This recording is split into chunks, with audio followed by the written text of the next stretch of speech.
Feliz cumpleaños. Ahora, lárgate de mi casa. Ella no sabía que esas palabras eran su peor error. Todo empezó mucho antes de esa noche. Mi nombre es Luciano. Tengo 45 años. Y esta es la historia de cómo el peor día de mi vida se convirtió en el mejor. Todo comenzó mucho antes de esa noche. Conocí a Marlene cuando yo tenía 27 años. Era atractiva, segura de sí misma, con una forma de hablar que te hacía sentir que el mundo giraba en torno a sus palabras. Me enamoré rápido, demasiado rápido. Y cuando te enamoras demasiado rápido, no siempre ves lo que tienes enfrente. Solo ves lo que quieres ver.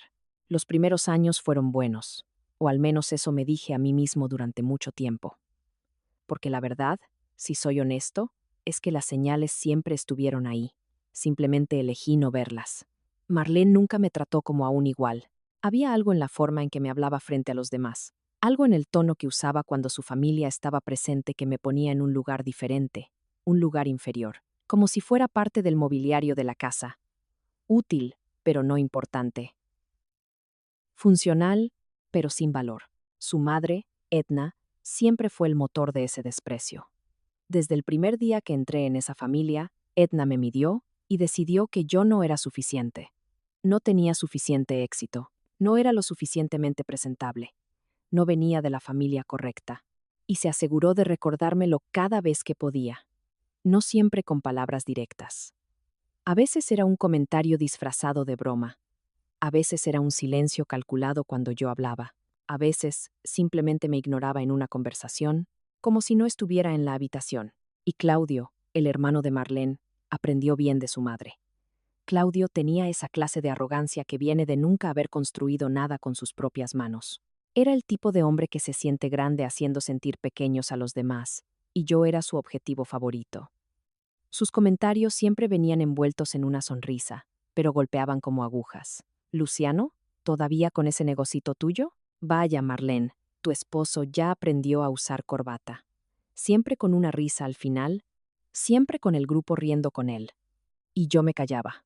No porque no tuviera nada que decir, sino porque en ese entonces todavía creía que el silencio era madurez, que aguantar era fortaleza, que si me mantenía firme y tranquilo, las cosas eventualmente cambiarían.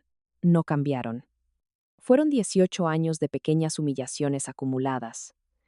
18 años de escenas en las que yo era la persona menos importante en la mesa. 18 años de decisiones tomadas sin consultarme, de planes hechos sobre mi vida como si mi opinión no tuviera peso. Marlene decidía las vacaciones, los gastos, las amistades, los eventos. Yo trabajaba, pagaba, estaba allí, pero mi presencia nunca era suficiente para ser tomada en cuenta. Y la parte más cruel de todo era que yo lo había permitido.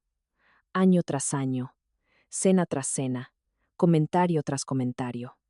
Lo había permitido porque amaba a Marlene, o porque creía amarla, porque a veces confundes el miedo a perder con el amor. Y esa confusión puede costarte muy caro. A mí me costó 18 años.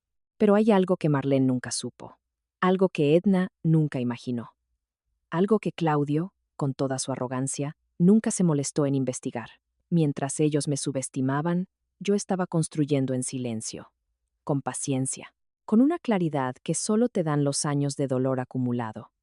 Estaba construyendo algo que ninguno de ellos vio, porque estaban demasiado ocupados mirándome como si yo fuera un don nadie para notar lo que tenía en mis manos. Y esa noche, la de mi cumpleaños 45, cuando Marlene levantó su copa frente a toda la familia y pronunció esas palabras con tanta confianza, con tanta crueldad, con la certeza de que yo no tenía a dónde ir ni nada que hacer. Ella no lo sabía. No tenía idea de lo que acababa de hacer. No tenía idea de que, con esas palabras dichas en público, frente a testigos, con una sonrisa en la cara, había firmado su propia derrota. Y yo lo sabía. Por eso aplaudí. El silencio que siguió a mi aplauso duró solo unos segundos, pero fueron los segundos más largos de toda la noche. Podía sentir las miradas cambiando de mí a Marlene y de Marlene de vuelta a mí. Nadie sabía qué acababa de pasar, pero todos sentían que algo en el aire había cambiado. Marlene fue la primera en reaccionar. Río. Una risa corta, forzada, la que sueltas cuando necesitas recuperar el control de una situación que se te ha escapado de las manos. ¿Ven? le dijo a su madre, señalándome como si yo fuera una pieza de exhibición. Ni siquiera sabe cómo reaccionar. Se queda ahí, aplaudiendo como un tonto. Edna soltó una carcajada. Claudio también. Y el resto de la mesa lo siguió, como siempre hacían. No dije nada. Solo bajé las manos lentamente, tomé mi vaso, bebí un sorbo de agua y los miré a todos, con una calma que, en ese momento, sabía que era mucho más poderosa que cualquier grito. Marlene dejó de reír. Me miró fijamente, y vi algo en sus ojos que no había visto antes. No era ira, no era triunfo. Era algo más parecido a la duda. Una duda pequeña, casi imperceptible, pero estaba ahí. Pero no iba a decírselo esa noche. Esa noche, solo iba a dejar que las cosas empezaran a moverse por sí solas. Porque así funcionan los planes bien construidos. No necesitas empujarlos. Solo necesitas haber colocado cada pieza en el lugar correcto. Con tiempo, con paciencia, con la frialdad de alguien que ha aprendido a pensar antes de actuar. Y yo había tenido 18 años para aprender esa lección. Déjenme contarles lo que Marlene no sabía.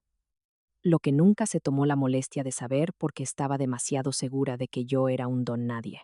Cuando nos casamos, yo tenía una pequeña empresa de distribución, tu negocito, como lo llamaba Claudio. Era una empresa pequeña, sí, pero era mía.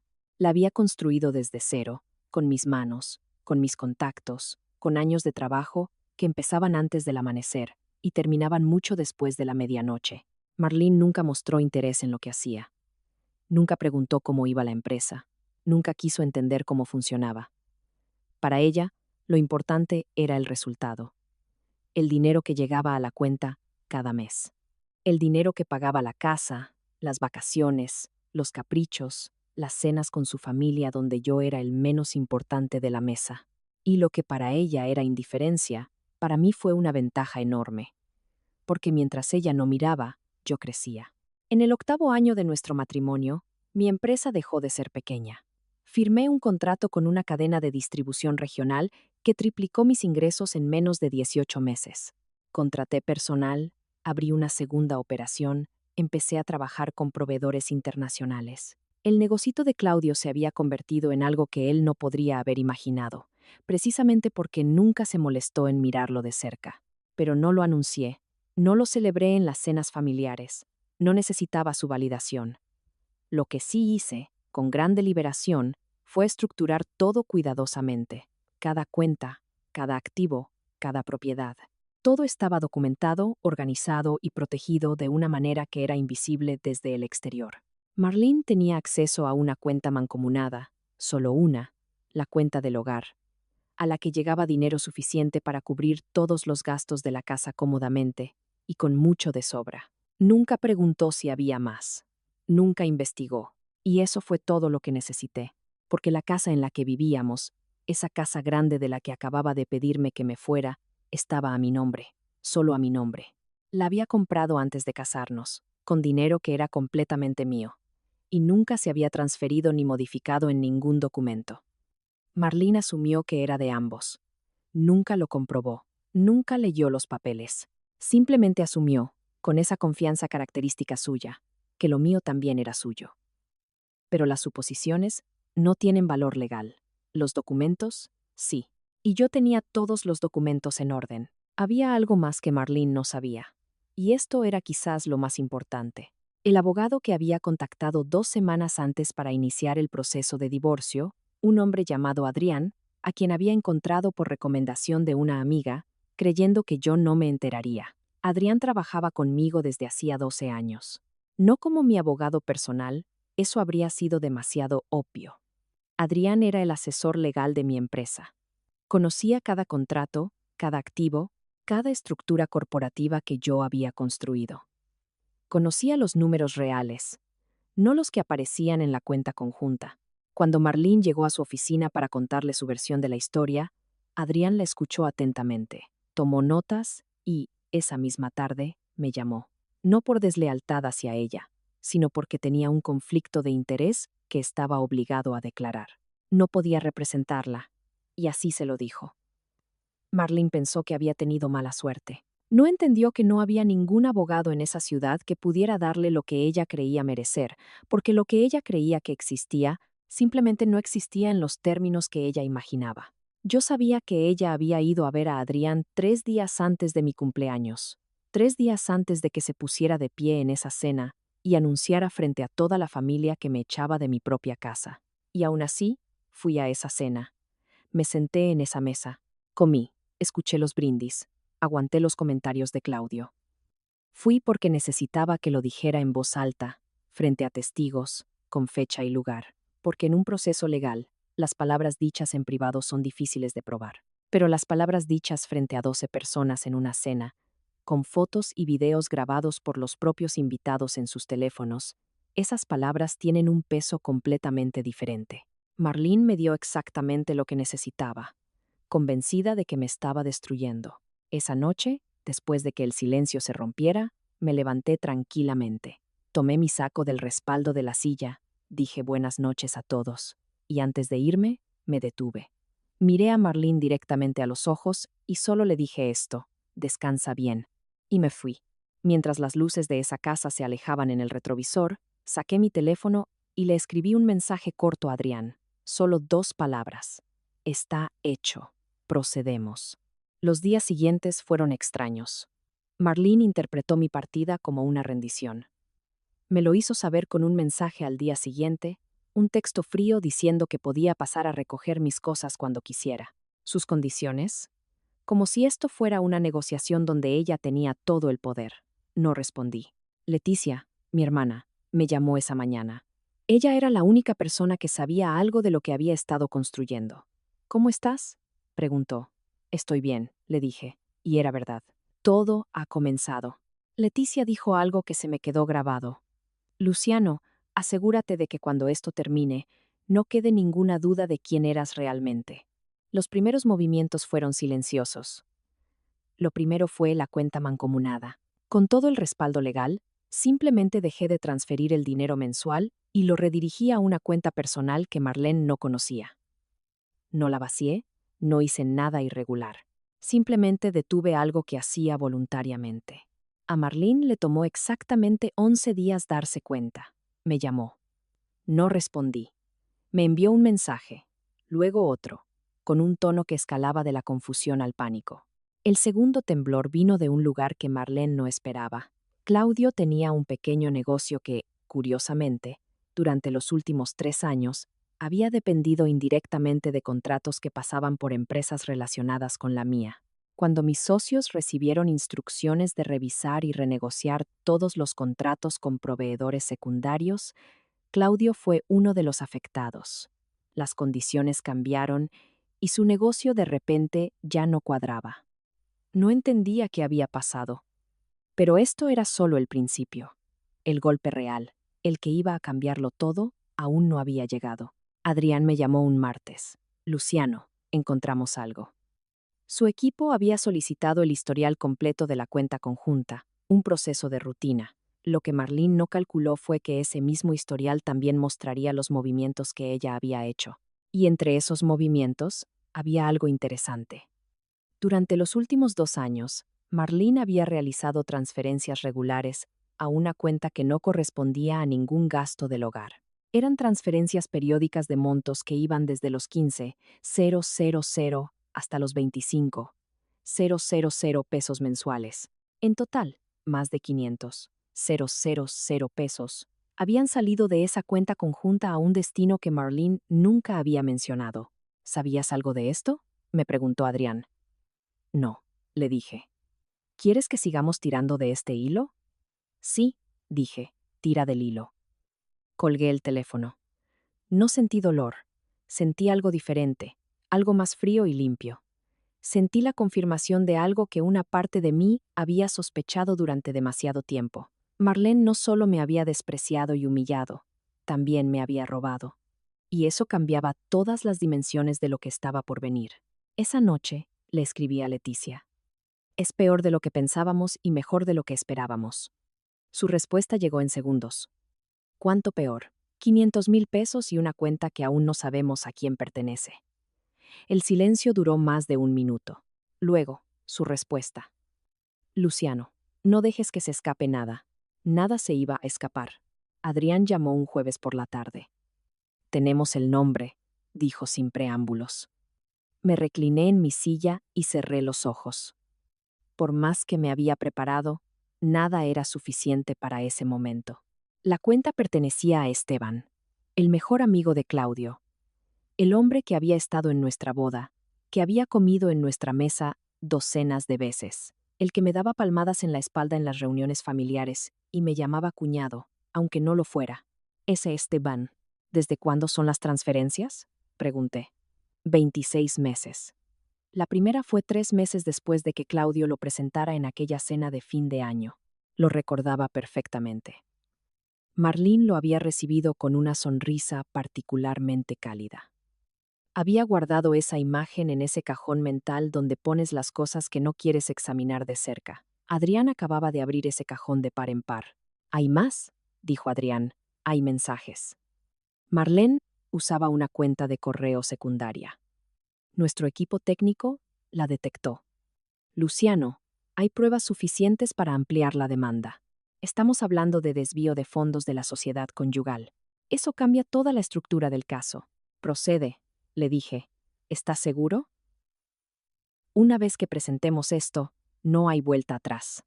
Adrián, dije con calma, ella ya me echó de mi casa en público, en mi propio cumpleaños.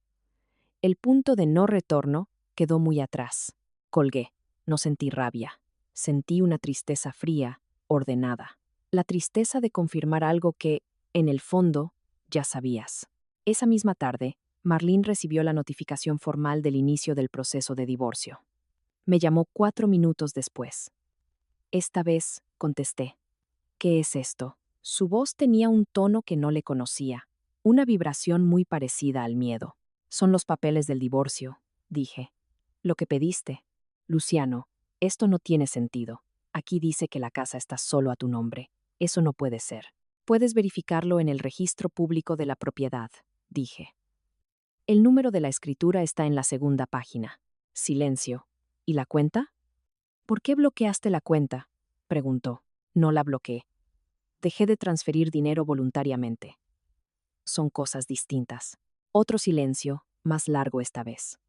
Luciano, tenemos que hablar en persona, sin abogados. Todos los asuntos se tratan a través de Adrián, dije. Adrián trabaja contigo. Necesito mi propio abogado. Estás en todo tu derecho, respondí. Mientras tanto, ¿cómo se supone que pague las cosas? No hay dinero en la cuenta. Tomé un segundo antes de responder. Marlene, dije finalmente. Me pediste que me fuera de la casa frente a toda tu familia, con mucha confianza. Hice una pausa. Supongo que tenías un plan. Colgué. Lo que sucedió en las horas siguientes me lo contó Leticia. Marlene llamó a Claudio, le contó todo, y en algún punto de esa conversación, entre el pánico de ella y las respuestas cada vez más incómodas de él, surgió el nombre de Esteban. Resulta que Claudio no lo sabía todo. Él los había presentado, había facilitado ese primer encuentro, pero la llamada terminó con Claudio gritando y Marlene llorando, y con Edna en medio de los dos, tratando de calmar algo que ya no podía calmarse. La familia que había aplaudido unida en mi cumpleaños estaba empezando a fracturarse. Y yo no había tenido que hacer absolutamente nada para provocarlo. El desprecio que Marlene y su familia siempre me habían mostrado no venía solo de creer que yo era menos que ellos, también venía de la culpa. Es mucho más fácil despreciar a alguien a quien le estás fallando que mirarlo a los ojos y reconocer lo que estás haciendo. Me habían tratado como si fuera un don nadie porque necesitaban creer que lo era. Pero yo era alguien, y estaban a punto de descubrirlo de la peor manera posible. Marlene contrató a un nuevo abogado, un hombre que no me conocía. Lo que encontró fue algo completamente diferente a lo que esperaba. Su primera llamada con Adrián duró 40 minutos. Al final, el abogado de Marlene pidió 3 días para revisar la documentación. Eso me dijo todo lo que necesitaba saber. La empresa no era un negocito. La operación, en ese momento, tenía contratos activos en 4 países, un equipo de 42 personas, y una facturación anual que superaba los 45 millones de pesos. No en la cuenta conjunta, sino en una estructura corporativa construida con asesoría legal, con una clara separación entre bienes personales y de la empresa. Legalmente, la mayor parte de ese dinero no era matrimonial, sino corporativo. Marlene había pasado 18 años viviendo cómodamente del dinero que yo elegía transferirle. Nunca investigó de dónde venía ni cuánto había detrás. Y ese descuido, que en su momento fue otra señal de cuánto me subestimaba, ahora era la razón por la que no tenía ningún reclamo legal sobre la mayor parte de lo que yo había construido. Su abogado se lo explicó. Marlene no lo tomó bien. Mientras tanto, Esteban, el hombre de las transferencias mensuales, tomó una decisión. Desapareció. Dejó de responder los mensajes de Marlene, dejó de contestar las llamadas. Cuando Claudio fue a buscarlo a su negocio, encontró la puerta cerrada con un letrero que decía que el lugar estaba temporalmente fuera de servicio. Claudio llamó a Marlene, furioso. La conversación que siguió, según lo que le llegó a Leticia, fue una de esas que rompe algo entre dos personas para siempre. Claudio acusó a Marlene de meterlo en un problema del que no tenía toda la información. Marlene acusó a Claudio de ser quien había traído a Esteban a sus vidas. La familia unida, que había celebrado mi humillación pública, ahora estaba completamente fracturada. Y yo seguía sin hacer nada. Solo dejaba que los documentos hablaran. Pero había algo más. Durante la revisión ampliada de activos, el equipo de Adrián encontró algo adicional. Marlene había abierto una tarjeta de crédito a nombre de una empresa secundaria mía 3 años atrás. Durante 21 meses, esa tarjeta había registrado gastos que no correspondían a ninguna operación del negocio. Restaurantes, hoteles, compras. Gastos que en total ascendían a casi 350,000 pesos. Adrián me lo dijo con una claridad que agradecí. Luciano, ya no estamos hablando solo de la disolución de un matrimonio. Estamos hablando de uso no autorizado de instrumentos financieros corporativos. Eso tiene otro tipo de consecuencias. ¿Qué tipo de consecuencias? Pregunté. Del tipo que involucran instancias distintas a un juzgado de lo familiar. Posiblemente, penales. Le pedí a Adrián que presentara todo junto. Quería que cuando llegáramos a la corte, llegáramos con el cuadro completo. Sin sorpresas para nosotros. Solo para ellos. Cuando esto se presente formalmente, le dije, quiero ser justo. No más que justo, pero completamente justo. Adrián entendió exactamente lo que eso significaba y comenzó a preparar los documentos finales. La cita llegó un lunes por la mañana. Una reunión formal entre las partes en la oficina de Adrián para explorar la posibilidad de un acuerdo. Marlene aceptó asistir. Su abogado le aconsejó que fuera. Llegué 10 minutos antes que ella.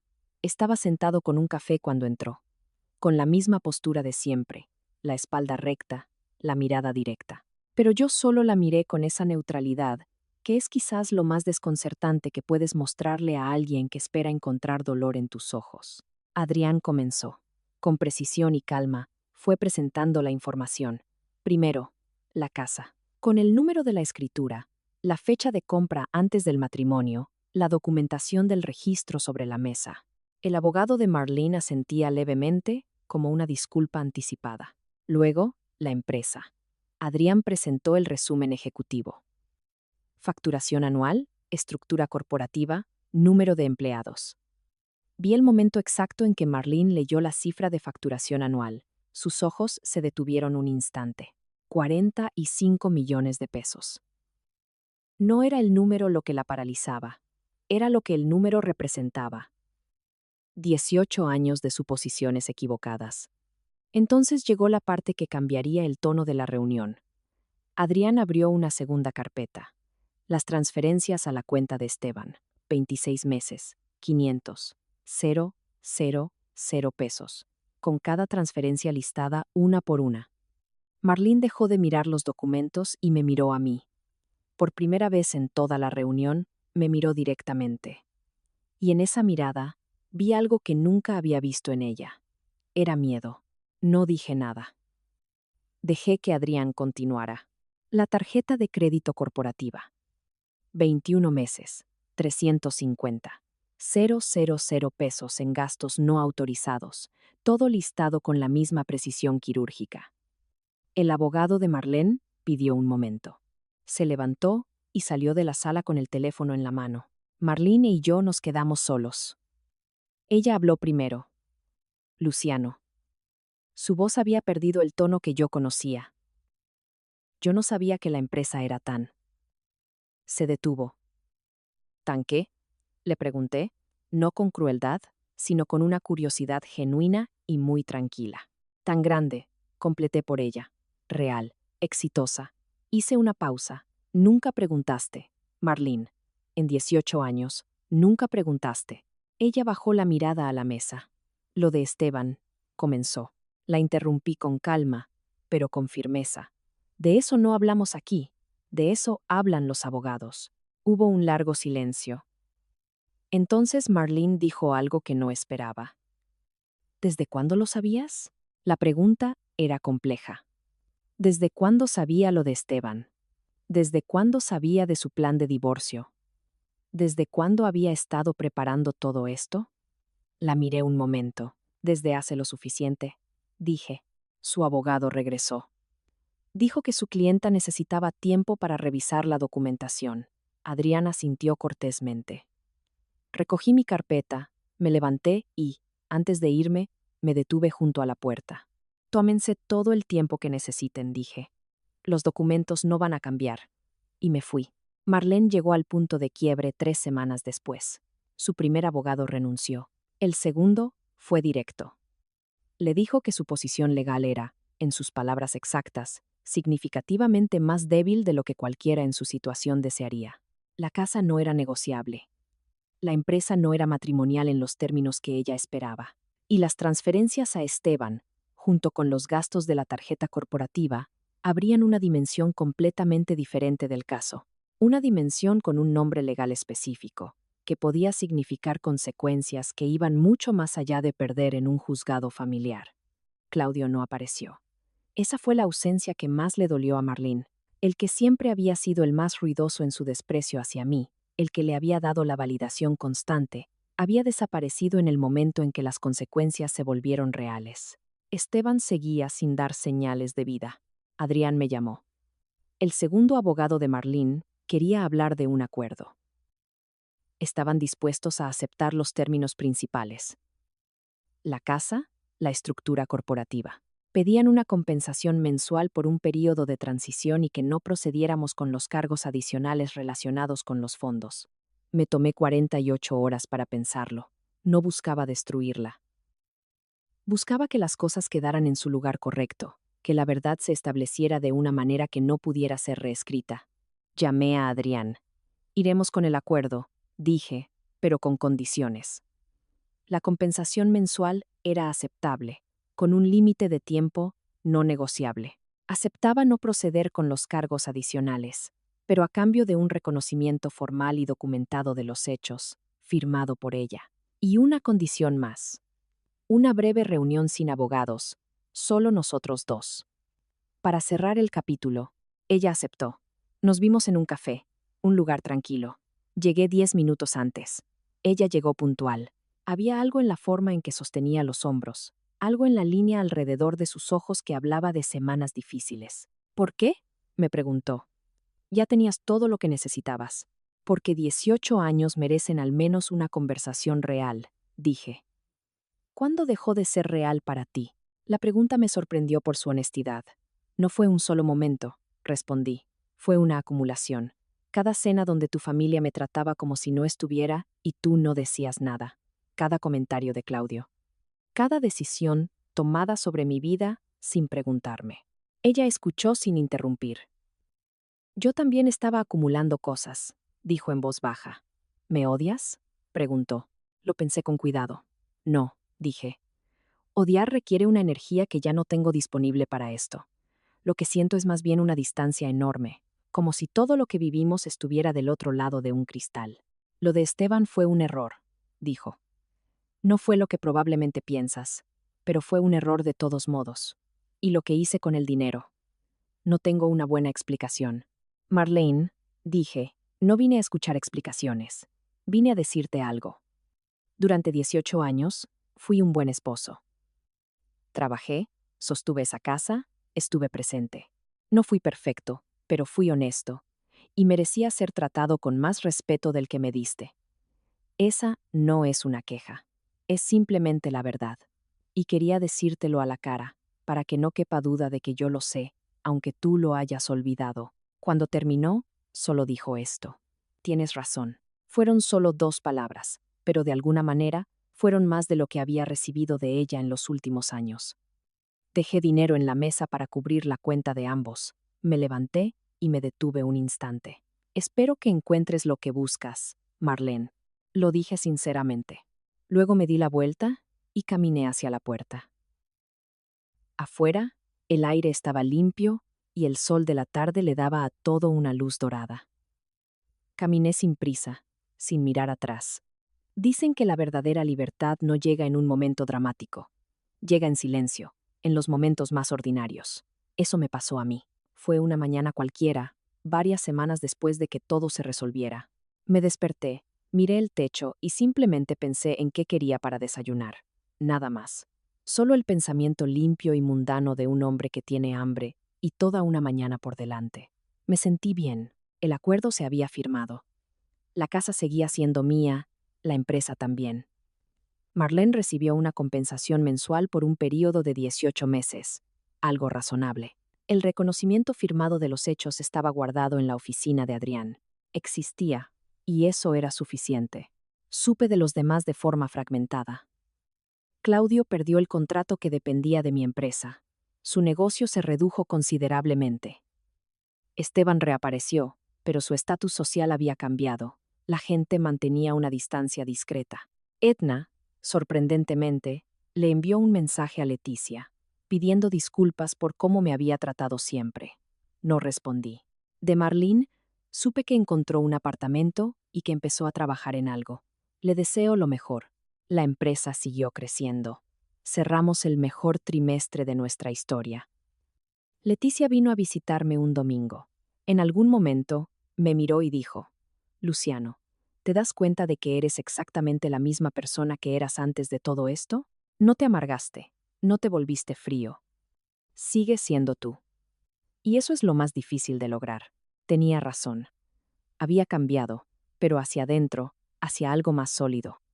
Hacia alguien que finalmente se conoce a sí mismo con claridad, que sabe lo que vale, lo que ha construido. Esa noche, solo en la terraza, pensé en todo el arco de lo que había vivido.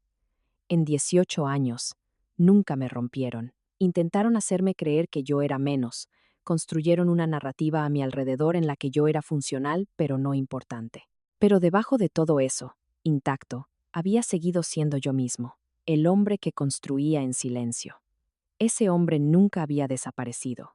Solo había estado esperando el momento de ser visto. Y ahora era visto, sobre todo, por mí mismo, que era lo único que siempre había importado de verdad. Sonreí. La sonrisa simple, sin público, de un hombre que está bien. De un hombre que siempre supo quién era, y que finalmente, después de todo, vivía como tal. ¿Tú qué habrías hecho en mi lugar? ¿Habrías aceptado el acuerdo para cerrar el capítulo, o habrías llevado el caso hasta las últimas consecuencias en la corte para buscar una justicia más dura? Cuéntamelo en los comentarios. Gracias por escuchar. No olvides suscribirte para más historias como esta.